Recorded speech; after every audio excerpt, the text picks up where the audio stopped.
3부는 농식품 가치 사슬의 혁신을 이루자라는 주제로 진행됩니다. 사회에는 농식품 신유통연구원의 원장이신 김동환 원장님께서 수고해 주시겠습니다. 큰 박수로 맞이해 주십시오.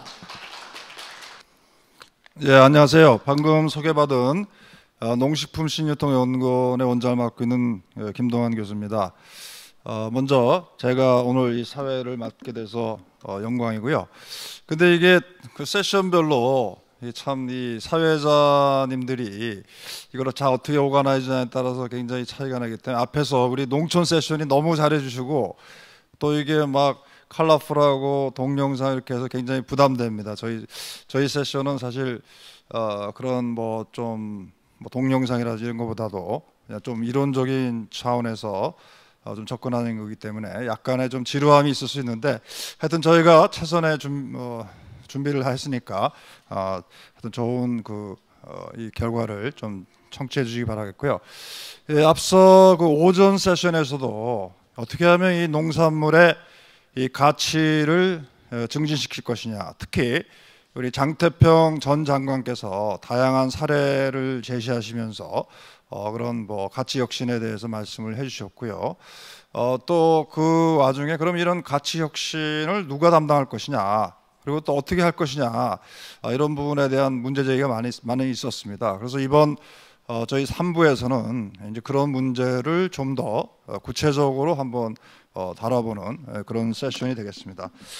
그래서 우리 한국 농업이 앞으로 이제 어떤 발전할 때 이 가치의 이제 혁신이 일어나야 돼. 특히 상품적인 측면에서는 신상품 개발이라든지 소비자 니즈에 적합한 어떤 새로운 품종의 개발이라든지 이런 것들이 필요하고요.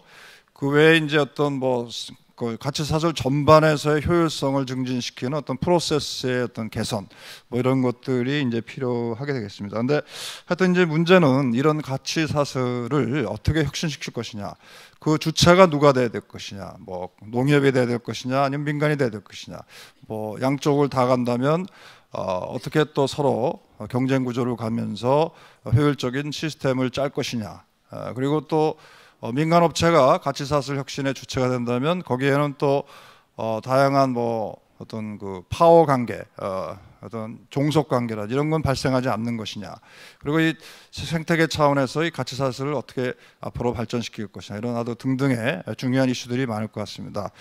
그래서 오늘 이런 그 중요한 주제에 대해서 그동안 농협을 중심으로 다양한 연구를 수행해 주신 박성재 GSNJ 시니어 이코노미스트 겸 순천대학교 초빙 교수님께서 발표를 해주시겠고요. 박성재 박사님은 농촌경제연구원에서 오랫동안 농협 관계라든지 그다음에 또 농촌 금융, 농업 정책 다양한 분야에서 연구를 많이 해보셨습니다. 그래서 오늘 좋은 발표가 되기를 기대하고요. 우리 박수로 우리 박성재 박사님을 환영해 주시기 바라겠습니다. 네.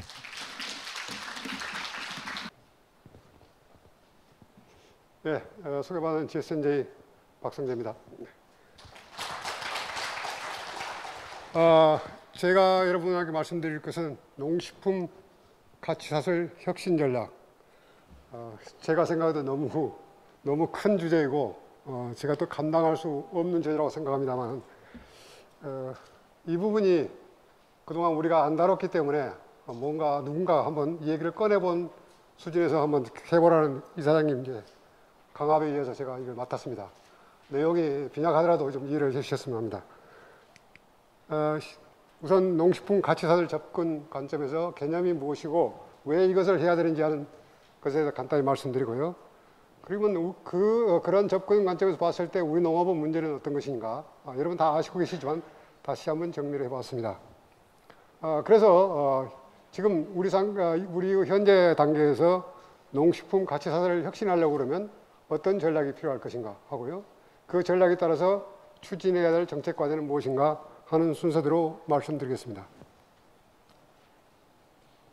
여러분 잘 아시다시피 가치사슬이라는 것은 경영학자인 마이클 포터가 기업이 생산한 가치를 최대화, 극대화시키기 위해서 무엇이 필요한가를 이렇게 얘기하는 과정에서 나왔습니다. 우리가 생산 요소, 그리고 생산, 그다음에 이제 저장, 가공, 유통, 판매, 그리고 소비자한테 가는 이 전 단계를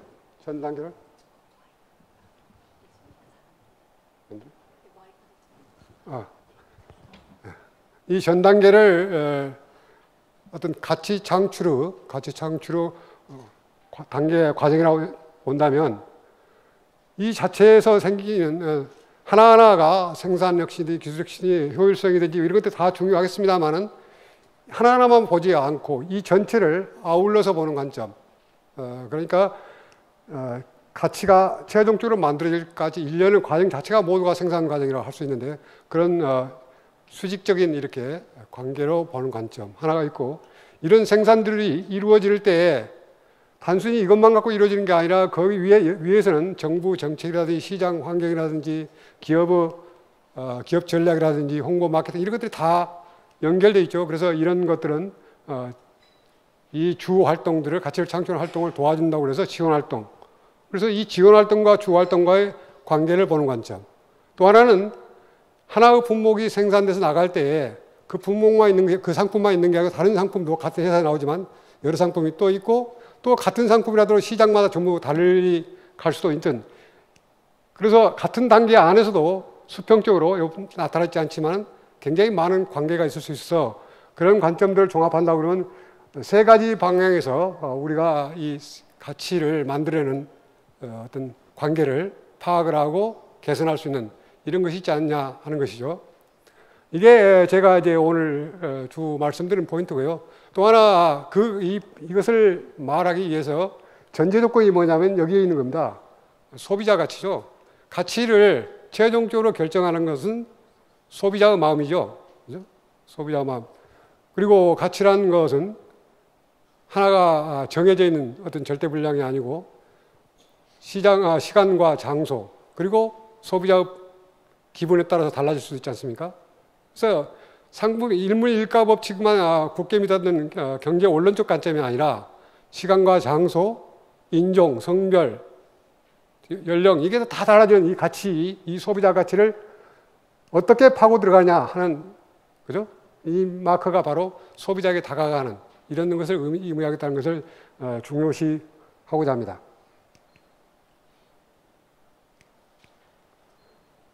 그러면 지금에 와서 왜 가치사슬인가 하는 관점인데요. 우리 농업 정책이 참 많은 노력을 정부가 해오고 있습니다. 생각할 수 있는 분야는 다 건드려 봤다고 할 수 있는 것이죠. 그래서 선택과 집중 또는 첨단 기술과 현대 시설, 구조 개선 이런 것들을 통해서 개방 이후에 우리 농업 경쟁을 지켜나가겠다, 이런 전략 하에서 생산성 혁신, 유통개혁, 수급 조절, 소득 안정, 농업 관청, 농촌 개발 온갖 것들을 다 해오고 있습니다. 이런 노력들을 다 뭉뚱그려서 봤을 때 어떻게 뭐가 빠진 것 같지 않느냐. 그럼에도 불구하고 그런 거죠. 그럼에도 불구하고 뭐 빠진 것 같지 않느냐. 그래서 생각해 보니까 우리가 너무 생산 중심적으로 생각 아니냐. 농촌 현장, 농민 이쪽에 중심을 두고 생각했던 건 아닌가. 방금 가치사슬에서 봤던 것처럼 가치를 결정하는 것은 소비자의 마음인데, 그렇죠? 소비자의 의사인데 소비자의 마음하고 멀리 떨어진 생산 쪽에만 너무 치중하고 있었던 거 아니냐 하는 그런 관점이죠. 또 하나는 이런 사업들이 생산혁신, 유통개혁 모든 것들이 하나하나가 개별 사업 중심적으로 나가면서 가치가 만들어진 전 과정을 갖다가 통찰해보는, 또는 그것을 이용해서 뭘 하려고 하는 전략적 관점은 약했지 않은가 하는 것들입니다. 그래서 우리가 지금까지 해왔던 많은 노력들을 부정하는 게 아니라 그것을 인정하면서 다른 새로운 시각과 새로운 접근을 갖다가 해볼 필요성이 있지 않는가 하는 것입니다. 농업은 사실상 자연에 의존하는 산업이다. 이게 그동안 과거 인식이었습니다만, 이제는 그 농업을 보고 순전히 자연에만 의존한다고 하는 사람들은 거의 없을 것입니다. 이제 거의 농업도 제조업 거의 되어 왔잖아요. 시설화, 기계화, 그 다음 컴퓨터, 또 심지어는 이제 도시 공장형 농업까지 있어가지고 이제 공장 자체가 돼버렸죠. 자연에 의존했을 때의 농업과 지금 거의 제조업화 다 된 농업, 이게 가치가 만드는 과정이 전혀 달라지고 있습니다. 그리고 농업은 전통적으로 소생산자들이 모여서 여러 가지 다양한 상품을 만드는 산업이라고 생각했는데, 시간이 갈수록 대농이 농업을 영역을 확장해 가고 있고, 또 대기업들도 농업 영역으로 들어와가지고 이 대규모화된 힘들이 농업을 영향을 많이 끼치고 있습니다. 이에 따라서 자연적으로 자연 발생적이기도 하고 정책적이기도 합니다만 소생산자들이 조직화를 통해서 이에 대응해 오고 있습니다. 그래서 협동조합, 농업회사법인, 그리고 유통기업이라든 가공기업과 전략적 제휴를 통해 가지고 계약 생산, 이런 것들도 다양한 관계가 나타나고 있고요. 이런 관계들이 많이 이루어진 선진국 농업은 대체적으로 협동조합이 가치사슬 전반을 지배하고 있는 상태입니다. 또 하나, 20세기 말부터 급하게 진행되고 있는 어떤 그 문명의 전환이랄까요? 사회 경제적 변화, 문화적 변화, 이런 것이죠. 소비자 주권이 강화되고 엘빙 문화가 확산되고 정보와 지식경제 사회가 이제는 일반화되어 버렸고, ICT, 환경과 생태계에 대한 관심, 세계화에 따른 글로벌 네트워킹, 이런 것도 확산들이 자체가 농업 가치 사슬을 다양하게 변모시키고 있습니다. 이제 농업을 단순하게 먹거리를 생산하는 산업이라고 보지 않고, 농업도 생활과 밀접하게 관련된 생활의 산업 또는 문화의 산업 또는 사회적 산업, 이런 식으로 가치가 다양화되고 있고, 로컬 푸드니 커뮤니티 비즈니스니 이런 사회적 농업이 하는 사회적 운동들이 일어나면서 가치사슬 역시 굉장히 복잡 다양하게 변하고 있습니다.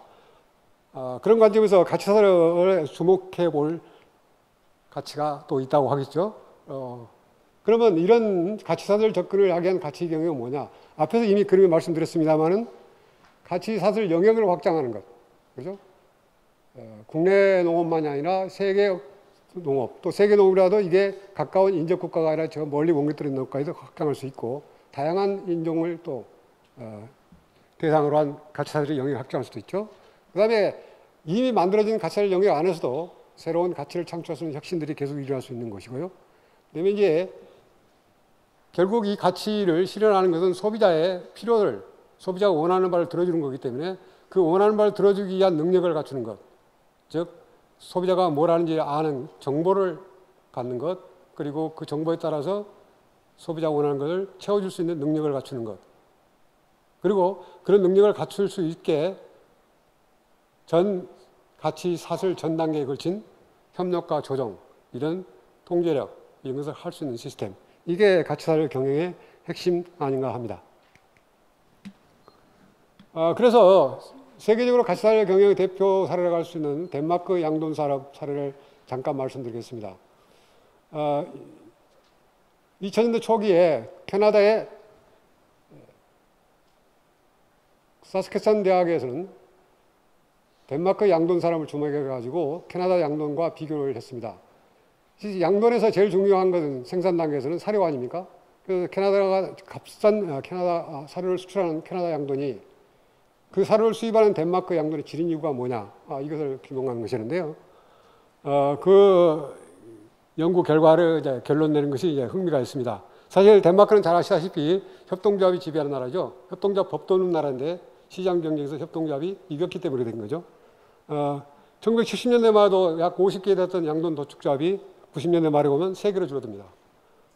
그리고 이 양돈 산업 발전에 결정적인 역할을 하고 있는 것이 DS라는 덴마크 돈육 육가공 연합회인데요. DS가 자문, 정보, 마케팅, R&D, 동물생 이런 전반적인 지원 활동을 담당하는 이런 구조가 되어 있습니다. 그러면 이에 보시다시피 덴마크가 한 2천만 두 돼지를 키울 때 이 돼지 중에 90%가 협동조합 도축장으로 가고요. 그 다음에 협동조합 도축 중에서도 덴시 크라운이 78%, 나머지 2개의 협동조합이 가져가는 이런 구조입니다. 그런데 이 협동조합들의 세계가 회원이 된 게 DS, 덴시 미트 앤 베이컨 카운슬이라는 거예요. 이게 아까 말씀드렸던 이런 활동들을 다 해주는데, 여기 그림을 보시면 각 활동들의 어떤 비중을 알 수 있겠죠. 그죠? 이 그림은 덴마크 부부 가치사슬의 모형을 보여준 연구 사례인데요. 정돈 6종 생산, 여기까지가 이제 농가단인데 이 농가단에서도 DS가 연구를 통해 가지고 이 품종 개량해서 넣어줍니다. 그 다음에 이제 이 도축 가공부터는 이제 협동조합 관할이죠. 협동조합이 도축 가공을 하고 그 자회사들이 지육, 정육 포장을 해가지고 수출이라는 수출까지가 담당하는 이 시스템 자체가 전부 협동조합 관할에 되어 있습니다. 그래서 이해관계가 전부 일치되는 거죠. 조합원이 주인인 협동조합이 하고 있으니까 여기 마지막 판매처에서 들어온 소비자에 관한 정보가 이 과정을 전부 거치면서 소비자가 원하는 상품을 만들어내는 그리고 그렇게 해줄 수 있는 지원 시스템이 이 DS에 다 갖춰 있다는 것이죠. 그런데 이에 대비해서 캐나다 산을 보면 종돈과 기업과 생산 농가는 별개 떨어져 있는 것이고 이 생산 농가와 또 도축하는 공장은 또 떨어져 있는 것들에서 서로 이해가 대립되는 관계죠. 그래서 이 생산 단계에서 캐나다가 훨씬 경쟁력을 갖지만 이 전 단계를 거쳐봐서 최종 단계를 봤더니 캐나다 돈육 가격이 덴마크 돈육 가격을 이기지 못했더라. 이게 이제 그 연구 결론입니다. 그래서 캐나다 덴마크의 강한 경쟁력은 이 가치사슬의 효율성이다 이렇게 내리고 있습니다. 이 캐나다에서 이게 그러면 이제 상당히 우리가 주목할 점이 있는데요. 앞에서 이 관계에서 보면 농가들은 이 협동조합이 예시한 가격에 따라서 여기 출하합니다. 이 협동조합들은 거의 뭐 주식회사 똑같습니다. 협동조합이지만 운영은 원리에 협동조합 원리 하지만 관계는 그렇죠. 근데 여기에서 마찰이 없다는 것이 이제 우리가 주목할 점이죠. 우리가 경제지주를 만들어 놓고서 제일 걱정하고 있는 게 주식회사이기 때문에 조합원의 이익과 침해하는 행동을 할 수 있다. 그것을 어떻게 보면 이게 굉장히 우리가 하기 쉽지 않습니까? 근데 여기서 안 일어나요. 단지 협동조합이기 때문에 그런가요? 그게 아니란 얘기죠. 이 농가들은 여기에 자기 협동조합에 출하를 할 때 이미 정해진 가격에 출하를 합니다. 이 가격이 적정한지 안 한지에 대한 걱정이 없을 수가 없겠지만 일단 맡기고 가요. 그런데 그 다음 단계에서 이 협동조합이 일련의 과정을 통해서 여기서 가치가 많이 창출되잖아요. 이 창출된 가치가 연말 정산 시스템을 두고 다시 돌아옵니다. 그러니까 추락가격 플러스 연말 이용고배당이 다시 돌아오기 때문에 협동조합 시스템에서 모든 가치들이 결국 농가 조합원하고 이해하고 일치가 되는 관계죠. 그러니까 협력과 조정이 일어나는 시스템이죠. 그래서 이러한 협력과 조정 시스템을 통해서 거래 비용을 절감하고 효율 증대, 품질 제고, 특히 이 시장 맞춤형 생산, 이것을 할 수 있다는 것입니다. 이 DS의 역할이 시장별 조사와 거기에 맞는 제품을 생산하는 데 연구 개발인데요. 그에 따라서 생각하고, 그래서 시장별로 변화하는 이 시장 수요를 적극적으로 대응할 수가 있다는 것이죠. 이 그림은 각 세계 시장에 나간 덴마크 돼지고기 가격입니다. 일본 시장에서 제일 비싸고 이렇게 나가는데요. 일본 시장에는 특히 서양에서는 이제 돼지고기는 화이트 미트라고 그러잖아요. 그런데 일본 사람들은 빨간 고기를 좋아하죠. 우리나라도 빨간 돼지고기 좋아하죠. 그래서 일본에 수출하기 위해서 특별하게 빨간 고기 돼지를 개발해서 대응을 했습니다. 영국에서는 동물 복지가 엄청 까다롭죠. 그래서 영국에서는 덴마크에서 키운 동물 복지를 못 믿는다고 자기들 규정만 만들라고 했습니다. 그래서 영국 수출용 돼지는 다른 방법으로 사용을 합니다. 이태리라든지 독일에서는 돼지를 크기가 굉장히 크고 좀 고기는 저렴하더라도 큰 고기를 원한다고 합니다. 그래서 그런 데는 또 거기에 맞춘 각 시장별 다른 이런 것들을 개발을 했고 각 시장에 따른 계약이라든가 이런 것을 어떻게 하면 좋겠냐는 것을 전부 DS가 지원을 한 결과입니다. 자, 이런 덴마크 사례와 비할 때 우리 농업은 어떠냐 이거죠. 우리 농업은 그야말로 국내 시장에 목표를 두고 아주 거리가 짧죠. 그 다음에 대체적으로 도매 시장을 통해 가지고 나가는데 도매 시장에 누가 어떻게 사고 누가 생산하는지 알 수 없는, 즉 생산 정보와 소비자 정보가 다 단절되는 이런 가치사슬 구조를 가지고 있습니다. 그 다음에 대체적으로 농가들이라든지 유통업자들은 영세하기 때문에 자체적인 R&D라든가 정보 수집 기능은 없습니다. 그래서 정부가 이 기능들을 소유했는데 정부하고 생산 농가하고 이해관계가 직접적인 관계가 많지 않기 때문에 그죠? 인센티브로 이렇게 연결되어 있지 않잖아요. 그래서 이 굉장히 밀착도가 낮아서 효과가 별로 높지 않은 겁니다. 그다음에 같이 사슬 간에 이렇게 덴마크처럼 협력하고 소통하는 이런 관계는 아니잖아요. 전부 싸게 살려고 하는 사람, 비싸게 팔려고 하는 사람, 이해충들이 많은 특징을 가지고 있습니다. 그래서 조정이라는 게 별로 안 일어나죠. 그 다음에 그 가시사를 당겨주면서 농가가 가장 취약한 그룹인데도 불구하고 이 사람들이 개별적으로 대응을 하는 거죠. 우리 이현목 소장님 엄청나게 현장에 고생하십니다만 조직화 효과 많지 않지 않습니까? 왜 그럴까요? 네. 시간 관계상 사례는 생각하겠습니다. 그래서 제가 드릴 말씀은 이미 다 나왔습니다만 우리 그럼 어떻게 해서 혁신을 할 것이냐 그 부분입니다. 일단 소비자가 원하는 것을 알아야 되겠죠. 그리고 소비자가 원하는 걸 들어줘야 된다. 원하는 게 뭔지를 알아주고 그러면 소비자가 원하는 걸 갖다 줘야 되는데 소비자가 원하는 것이 우리는 어떻게 생각했냐면 내가 좋은 물건을 생산하면 소비자가 충분히 만족할 것이다. 이런 생각들을 많이 한 것이죠. 그죠? 그래서 좋은 품질로 만들어내면 될 거라고 생각하는데 사실 품질만 좋아가지고 안 된다는 것을 사람들은 다 알고 있지 않습니까? 우리가 매일 접하는 뉴질랜드 제스프리 키위 있잖아요.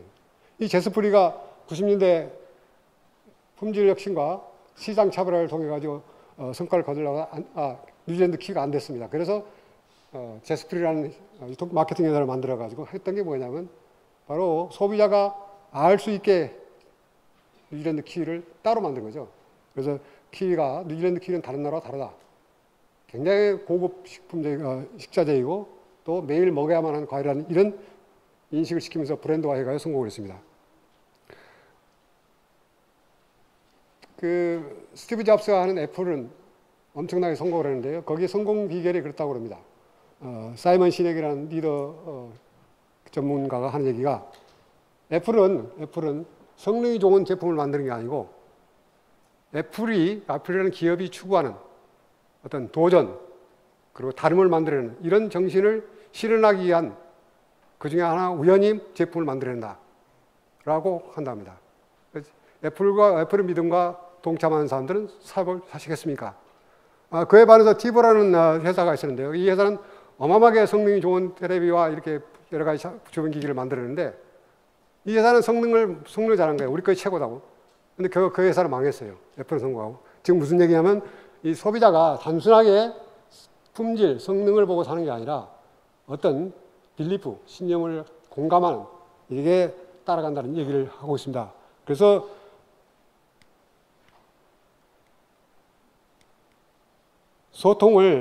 소비자와 소통을 하는데 소통은 소비자 공감을 이끌어내는 이게 중요하다는 것이죠. 그다음에 이런 소비자를 만족시킬 수 있는 기술 능력은 과감한 R&D, 소비자를 충족시켜야 되고요. 그 다음에 이런 전체 가치 시스템을 갖다가 협력과 조정의 시스템을 만들 수 있는 어떤 통제 시스템, 그죠? 이런 것들이 필요하다는 것이죠. 다음 이런 전략에 따라서 그러면 정부는 뭘 해야 할 것인가? 정책과 이것은 일반 산업적 정책에서 원래 가치사슬 자체가 한 기업의 가치를 극대화시키는 전략적 측면에서 봤다 그러면 그것이 우리가 하려는 얘기가 아니잖아요. 그걸 응용해가지고 우리 농업에 한번 접근해보자는 얘기인데요. 정책 과제를 본다고 하면 첫 번째가 생산자들이 아무래도 좀 각성을 하고 똘똘 뭉쳐야 되겠다는 것이죠. 그렇게 이끌어가겠다. 우리 블루베리가 최근에 소득작물에 각광을 받았습니다만 수입 블루베리가 들어오면서 형편없어졌지 않습니까? 우리 참달에 80년대 말에 들어왔다가 제일 먼저 개방 품목 1순위에 들어서 그냥 다 포기할 줄 아는데 참달의 농가들 단결해가지고 지금까지도 시장을 지키고 성공을 해오고 있습니다. 그죠? 조직화 효과가 아주 극과 극으로 달라지는 이런 사례가 우리가 만들어냈던 것이 있다는 것을 충분히 우리도 할 수 있다는 이런 생각을 할 수 있겠습니다. 그 다음에 이 R&D가 문제인데요. 사실 우리 같이 살려 각 생산 또는 유통 주체들이 R&D를 독자적으로 할 만큼한 능력들이 없는 것이죠. 그래서 정부와의 농업 R&D는 국가가 주도해서 하는데 이게 너무 지나치게 국가가 주도적으로 가다 보니까 민간 R&D가 위축된 이런 단계까지 왔다는 우려가 나오고 있습니다. 네덜란드 와게닝 대학 얘기를 많이들 하는데요. 이 대학은 교육과 기술개발, 컨설팅, 그리고 기술을 갖는 수요자가 일부 재정을 부담하는 이런 것들입니다. 그러니까 어떤 인센티브로 연결되어 있다는 거죠. 내가 돈을 냈고 그 효과를 봐야 되고 효과가 없으면 거기에 불평을 하고 바꿀 수 있는 평가를 할 수 있는 이런 인센티브로 연결되는 R&D를 개발하고 기술이 성공한 사람은 또 그에 상응하는 부자도 되고 성공도 하고 이렇게 나가는 인센티브가 되는데 국가 R&D 중심이다 보니까 이런 인센티브가 굉장히 미약하다. 이게 우리의 가장 큰 취약점이 아닌가 싶습니다. 다음에 또 하나 R&D 못지않게 중요한 게 정보 이 수집 능력인데 우리 농민들, 유통업자들 정보 수집이 약하지 않습니까? 좀 자조조직 강하게 만들고 여기서 최소한도 정보를 수집하고 가공할 수 있고 전달할 수 있는 이런 것이 만들어졌는데 그게 안 될 경우 이미 있는 공공기관들이 어떤 이런 기능을 좀 더 해줬으면 좋겠다 이런 생각입니다.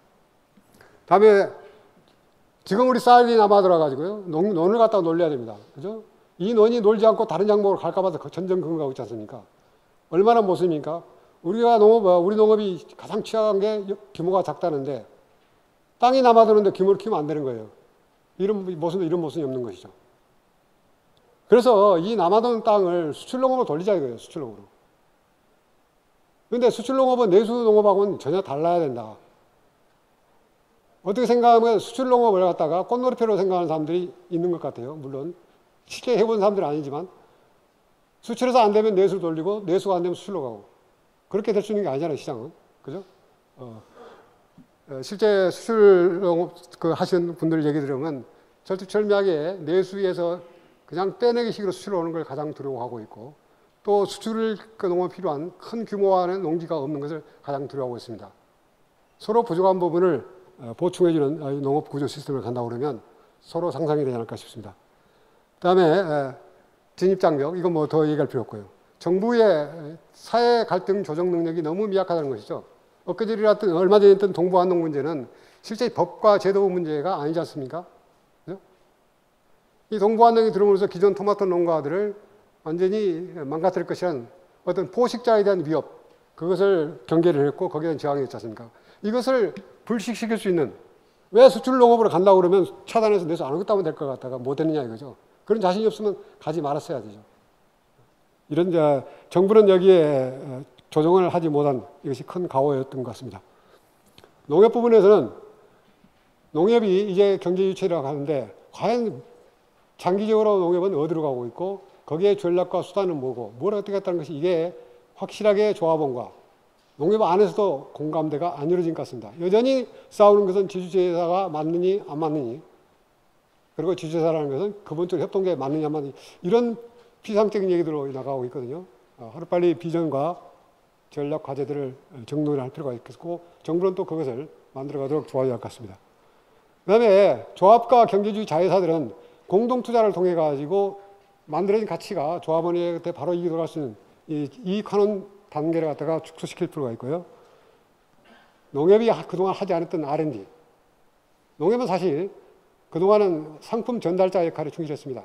우리 협동조합의 인식이 뭐냐면 위탁사업을 해라. 매치사업은 안 된다. 왜 매치사업 안 되냐? 조금 전에 얘기했던 것처럼 매치사업을 하게 되면 협동조합은 가격을 적게 주려고 그러고 농민은 많이 받으려고 충돌하다 보니까 그건 조합원인 주인이 협동조합 사업이 아니다. 이런 인식들을 많이 했어요. 그런데 선진국 협동조합도 그렇게 합니까? 아니잖아요. 가치를 만들어내고 나중에 갖다 돌려주는데 그게 보장이 안 되니까 그런 거죠. 그죠? 전 상품 전달자일 때 R&D는 필요가 없었죠. 이미 인류가 정해져. 그래서 가치를 창출한다고 생각할 때 R&D는 필수적입니다. 세계 어느 나라든지 협동조합 잘 나가는 협동조합은 어마어마한 R&D라고 삼성전자만큼 R&D를 하고 있습니다. 농협은 R&D를 과감하게 확대할 것 같습니다. 그 다음에 가치사를 경영을 하겠다는 어떤 적극적 접근과 이에 필요한 투자, 세제, 지배구조 모든 것들이 굉장히 검토할 게 많을 겁니다. 이런 것들을 정밀 검토하고 이것을 개선하는 제도 개선이 필요할 거라고 봐집니다. 이상 마치겠습니다.